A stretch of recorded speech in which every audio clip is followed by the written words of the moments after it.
Magandang araw po. Ngayon po ay ika-16th day. Ika-16 natin na araw ng ating pagbablog. So ngayon po ay i-check natin yung itinanim natin or isinasaw natin last Monday ng gabi. So ngayon po ay Merkulis ng umaga. So 16 hours po na walang liwanag. Ini-incubate natin yung ating mga sinasaw na seedlings. So ililipat natin sila ngayon dito sa area. Yung paglalagyan natin na may shading na doubling shading. Pero ngayon is maulap kasi may bagyo daw dun sa Luzon. So siguro kahit isang lang shading na may 50% shading, pwede na to. Kung sakaling may araw at saka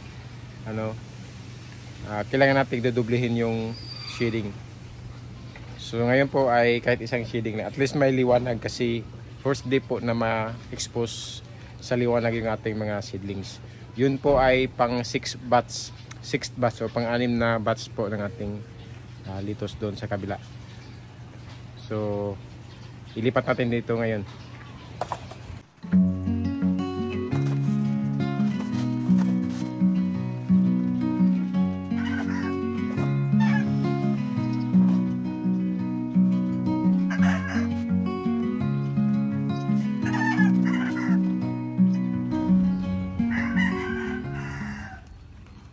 Check po natin.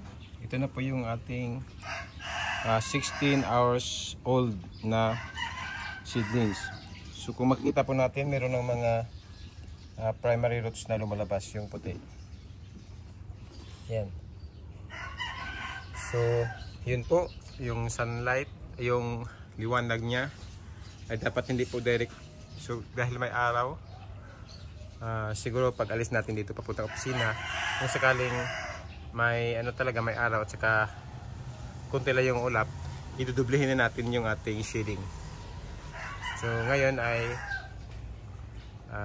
pwedeng ito pang manipis. Antayin na lang natin kung may araw talaga.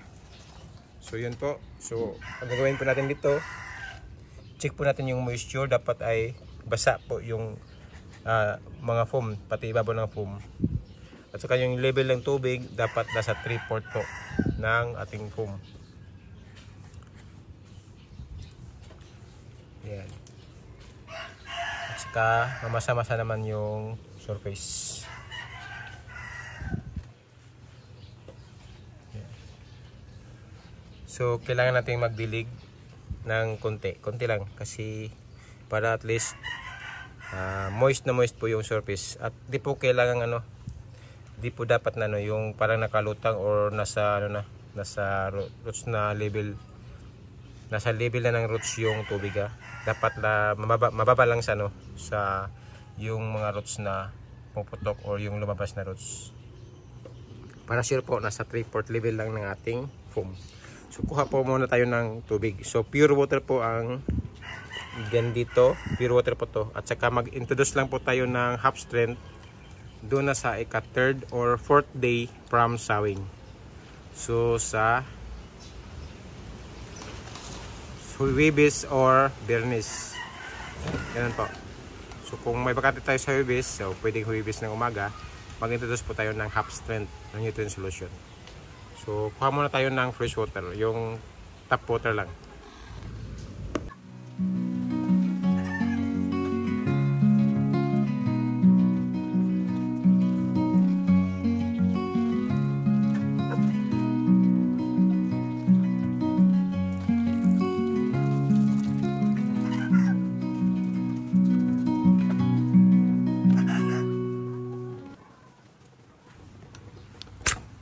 So yun po, natapos rin. So check uli yung tubig. So shift naman po, hindi nakalubog yung ating mga roots at saka moist na moist po yung yung mga seeds.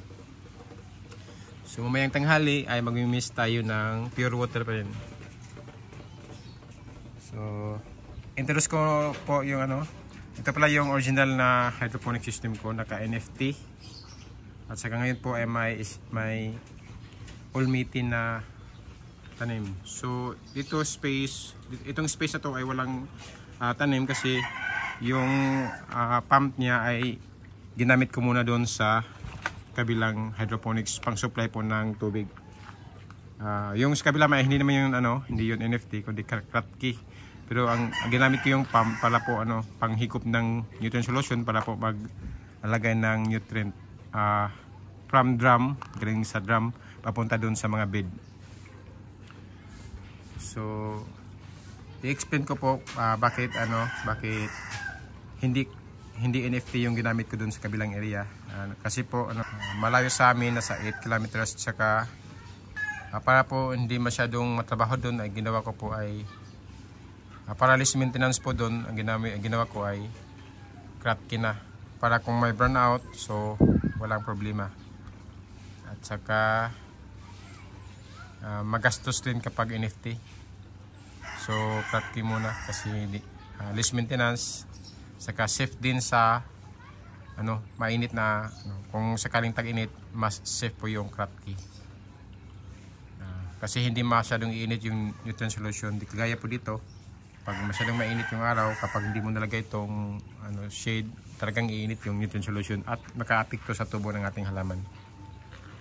Ika 16th day vlog po natin ngayon.